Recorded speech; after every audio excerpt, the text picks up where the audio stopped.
And yes, indeed, Health Revolution is your daily tonic for healthy living. How are you doing today? I'm doing very, very great, and I trust you are healthy, you're strong, hale, and hearty. Welcome to today's edition of Health Revolution, and it's the 23rd day of April 2026. My name, as always, is Mary Omeniwo. They call me the Slim Diva. You're most adorable. And I am Judge Don Akolman. Okay, DJ J-Boy is in the studio this morning, and he made a comment. I've been trying to, yes, we are not experts, right?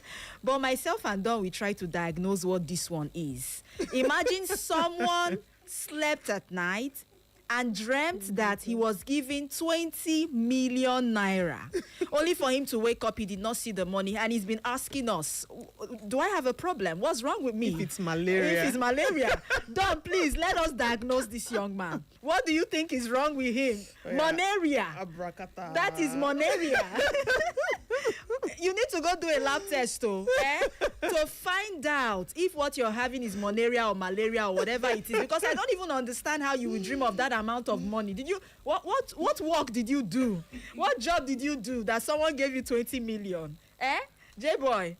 Okay, so we're going to be talking about laboratory tests and all of that. It's also in line, so maybe you might want to stay glued to your radio, J-Boy. Leave that deck and listen to what we want to say today, so you know how to get yourself diagnosed of this problem, right? Okay, good morning and welcome. Thank you so much, Barry Cosmos, for handing over to us this lovely, is it Thursday? Yes, dear. Thursday morning. Okay, yes. So let me start off with one or two updates because we will be having a guest who will join us via the phone this morning to talk about a sensitive topic. And I know it will be of interest to everyone. But let me start by telling everyone that the federal government says that Nigeria has recorded measurable progress in pediatric HIV response, particularly in case identification, treatment access, and prevention of mother-to-child transmission. According to the National Coordinator of National AIDS and Sexually Transmitted Infectious Control Program, known as Adebobola Bashorun, he disclosed this at the meeting for Pediatric Breakthrough Partnership, known as PBP. Now, he went on to note that many children were very defiant as they relied on their parents and caregivers and even health workers, while some are orphaned or living in households that are unaware of their HIV status. That's the main challenge they are faced with right now. However, he added that viral load monitoring among children on treatment is improving, while age-appropriate antiretroviral formulations are becoming more available through collaboration with partners. Let us also be reminded that HIV remains one of Nigeria's most pressing public health challenges, especially among vulnerable groups, including pregnant women, breastfeeding mothers, and children. I will stop there, but what does this mean? It simply means that, yes, Nigeria is making progress when it has to do with transmission of, from mother to child, HIV, and other viral diseases, and it's good to know. Okay, so let's move on, and let's also tell you that I know this one will interest young men, bachelors, or even those that are married.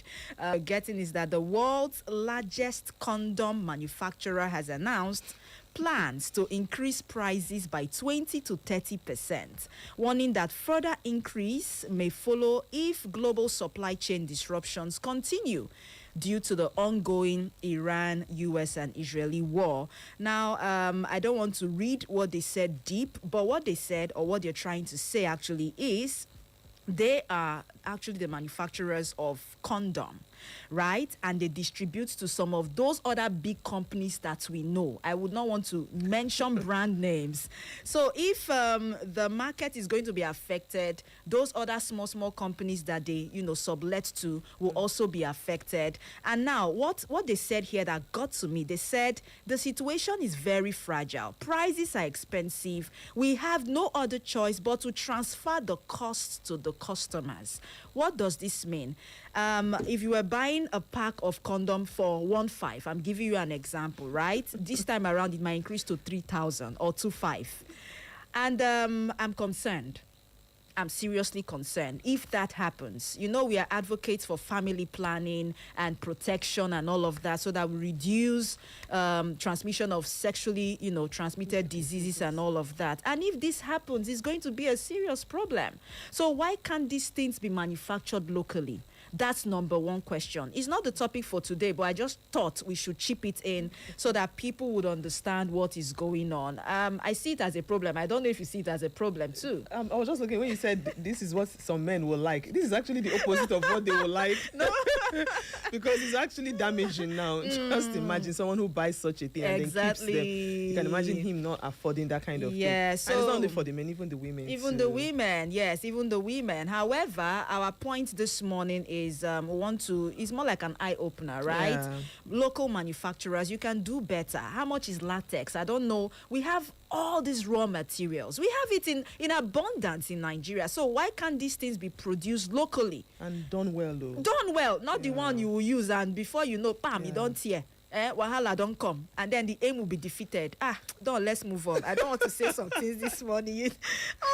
Okay, shall we go over to the topic for today? And yes, we'll be talking about a sensitive topic. I actually stumbled on an article yesterday written by a medical doctor, where he stated clearly that the moment a person turns 30 years, he or she should make it a point of duty to always go for routine health checks, whether sick or not, to prevent future ailments. Every time we come here and we try to tell people, go for routine health checks, it is important you do that, go for routine, and we don't even take our time to list out these things that they should go check for, right? They could decide to go to a laboratory and go and check for malaria and typhoid. They've done routine health check now, right? No. But it's more than that, okay? So we had to dig deep. We did a research, and yes, I had no other choice than to contact Dr. Iwala Kamiland to join us this morning to talk about this particular topic, because it has to, come from an expert. When it comes from an expert, you would understand it better. And then take it seriously, okay? So let's try to get connected with Dr. Kamilan this morning and see what information we can pass on to everyone who's listening at this time. Trust me when I say that no knowledge is a waste, so please do not tune off. Hello, good morning to you, Dr. Kamilan. Good morning. Good morning. Okay, how are you today? Oh, I'm very fine. And you? Very, very okay. I'd like to thank you for joining us despite the short notice. I know you're always very busy, and I promise you it's going to be a brief discussion, okay? No problem. Okay, Dr. Iwala Kamiland is the general practitioner and lifestyle coach and head counseling and consultation unit Everright Diagnostics. It's good to have you here, Dr. Kamiland. You're welcome. Okay, so let's go straight up into the conversation. I want us to find out more about essential medical tests and screening that young adults are required to run. It's very, very important we talk about this. Like I told you this morning, I said a medical doctor wrote an article where he stated clearly that the moment a person turns 30 years, there are so many tests they should run at least annually. You will tell us if it's annually or if it's every 6 months or, whatever the routine is. So he made mention of that, and I felt it would be wise we'll talk about it so that we will know these routine tests and know how regularly we are supposed to go for this routine checkup. Okay, but let's start off with the first one. Why is regular checkup in our 20s, 30s very important? Let's start from there, Dr. Kamiland.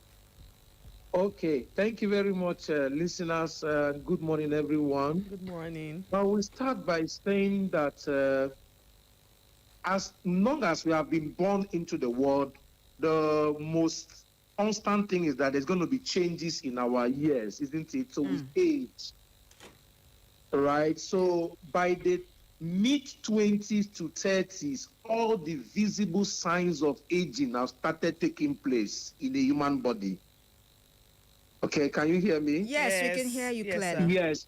So because these visible signs of aging are taking place, the organs are aging, the eyes is aging, the ears are aging, the brain, The metabolic system is also aging. The pancreas is aging. The ability of the blood to filter, to move things around, and the kidney to filter has worked for like 25, is going to 30 years. By 30 years, the human body has started manifesting all those visible signs of aging. So it's rather necessary that you begin now to check, if you have not been doing that before 30, to start doing an annual check that is consistent with your genetics and your metabolism until further. So you just keep checking annually. I prefer the annual checkup for visible signs of aging and organ system function because of our economy. Okay. You know, most of us pay out of pocket.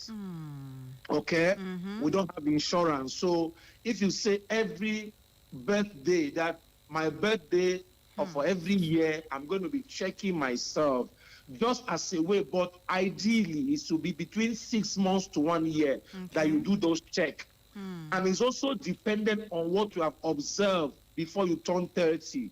Let's start, for example, let's say you look at yourself before you turn 30, you now notice that your weight, you are overweight, okay?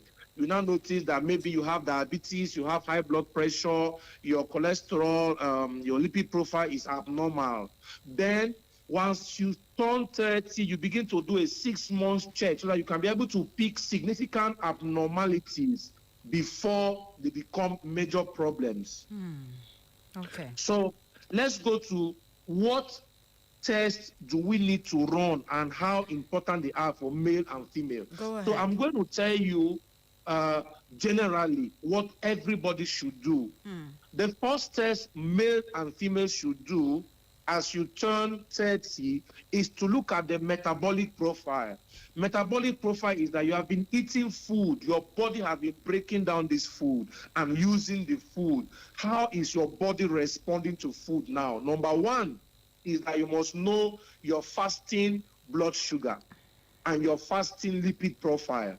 Everybody must know it. As you turn 30, you must have a range of knowing this value. What is this value? And then, is it abnormal? Is it normal? Now, if you are checking for the fasting blood sugar, you will notice that the range will be, let's just put it between 80 to 120. Actually, it's 121, okay? Between that range or below it. It should actually be below it. Normally, I'll tell people that that is the normal range, but by the time you start getting 120 and above, you already have symptoms. So I'll put it at ideally less than 110. Everybody should check. If you are having anything above 110, then you are now having signs of what is called pre-diabetes. Wow. Okay. Okay, yeah, pre-diabetes is setting in. So you must know your value. It should be below 110. Everybody must know their fasting blood sugar. Another thing you need to know is fasting lipid profile, the whole panel, which comprises of your cholesterol, total cholesterol, your LDL cholesterol, your HDL cholesterol, and your triglyceride. These are the 4 major panel of cholesterol. You need to know, and it needs to be below 200 for the total cholesterol. Then for the low density hypoprotein cholesterol, it needs to be below 100. For the high density, it needs to be above 40. Then for the triglycerides, it needs to be below 150, sorry. Okay. So you need to know this value. If you now know these values, these two are the most important and essential, particularly if you are talking about your weight. Because as somebody is getting older, they are putting up fats, the brown fat that are difficult to break down. Okay, you will notice that when you are younger, you eat food, you exercise, you can easily lose weight. But the moment you are turning 30 and above, you now realize that it becomes difficult to break down fats, adipose tissues. So you begin to check your blood sugar and your fasting lipid profile, because it affects what is called insulin resistance in the body. Okay? That's a very, very important concept I need to establish. Let me establish what is insulin resistance. Now, we know that the is inside the stomach and it produces a hormone we call insulin. And this insulin once we eat food, we eat our fufu, our rice, our carbohydrates, even our protein, even fats and oils. This insulin goes into the bloodstream and brings out the excess glucose and stores it into the liver and parts of the body. Now, we have noticed that insulin resistance begins to set in at 25 to 30, depending on the metabolic rate of the individual. Let's say if you are very active, you are very, very active, you are doing exercise, you are dieting, well, it extends beyond, let's say, 45. But once you are not doing exercise, once you are not dieting very well, and then you are putting on brown fat, insulin resistance sets in. And what is insulin resistance? It means that your insulin becomes weak and is unable to suck up the excess glucose, suck up the excess carbohydrate from your system and store it so it doesn't lead to organ damage. So why you need to know your fasting blood sugar and your fasting lipid profile is because you are trying to avoid the main thing, which is the main problem of humanity, called insulin resistance. Behind the problem of weight gain as you get older is insulin resistance. Okay. Behind the problem of cholesterol and blood sugar diabetes is insulin resistance. Behind the problems of cancer is insulin resistance. Behind the problems of metabolic syndrome or high blood pressure and all the chronic diseases known to humanity is this little hormone I'm telling you. Insulin resistance is the biggest problem that can face a human being as you turn 30. Wow. That's why you need to know about your fasting blood sugar and your fasting lipid profile. Okay. Now, going beyond that, there is something we call HB1AC or glycated hemoglobin. Glycated hemoglobin is a check of the body to know whether in the last 90 days, how has the body been handling sugar? Has it been managing the sugar very well or not? So that's the third test every person should do as they turn 30 and above. HB1AC. How has my body been handling sugar in the last 90 days? Has it been properly? Is it moderate? Or is unable to handle it? That is even more important than the fasting blood sugar because it gives me a range that in the last 90 days, how has my body, not just a single value, how has my body been handling blood sugar? Let's say you are normal. You should be getting your value to be less than 5.0. Okay. With 5.0 and below, you are fine. The moment your value start going between 5.5 and less than 6.1, you are pre-diabetic. Meaning that the changes we are talking about are already set in. You've already had those changes already. And anybody that has a value of 6.5 and above is already diabetic. And already those changes we are talking about that we want to avoid, that will accelerate aging or cause organ damage or lead to chronic diseases, have already set in if your value is above 6.5. That's why you need to know your HB1AC or glycated hemoglobin. So that is the third most important test everybody should look at. Then number 4 is your lipid, your liver function test. The liver is a very, very important metabolic organ that breaks down excess of glucose, that handles hormonal problems, that handles metabolism, that handles blood purification. The liver is the most important metabolic organ in the body. So by 30, you should know your liver function test. Is it normal? What of the GGT, the everything that has to do, even including the bilirubin, how it breaks down your bilirubin. You need to know what is your liver function test. Then, apart from liver function test, you need to also know what is called your kidney function test or your electrolytes, which will involve potassium, sodium, and then bicarbonate and chloride. You need to know your liver, your kidney function test. And then you need to also go beyond the kidney function test to know what is called your filtration capacity. How is your kidney filtering, which is your EGFR. Your EGFR will tell us how your kidney have been filtering. Okay? So that's number 5 on the list of tests every individual should look at. Then you need to also look at what is called your full blood count. What is your blood count? What is your HB level? What is your total white blood cell count. Is it normal? Is it abnormal? Is it very high or low? What is going on? Because these things can actually give us a picture of what is happening in your blood. If your blood is too high, we can look at it that, okay, there may be a bone marrow problem. If the white blood cells are too low, maybe your immunity is going down, and then we start augmenting it and requires intervention and all that. So you need to look at your full blood count. That is one important test everybody should look at. Then that is for male and female. So this is what is called metabolic panel. I've listed out the metabolic panel for male and female. You need to be sure your metabolic panel is okay. Then for specificity I will talk about right now is, okay, for a male, you need to look at the male hormonal profile. It's not really an important test, particularly if you don't have any problem with conception. But, well, libido and all that, the male hormone profile, you need to check your male hormone profile. Then as you get older and you reach 40, every month you check their PSA or prostate-specific antigen.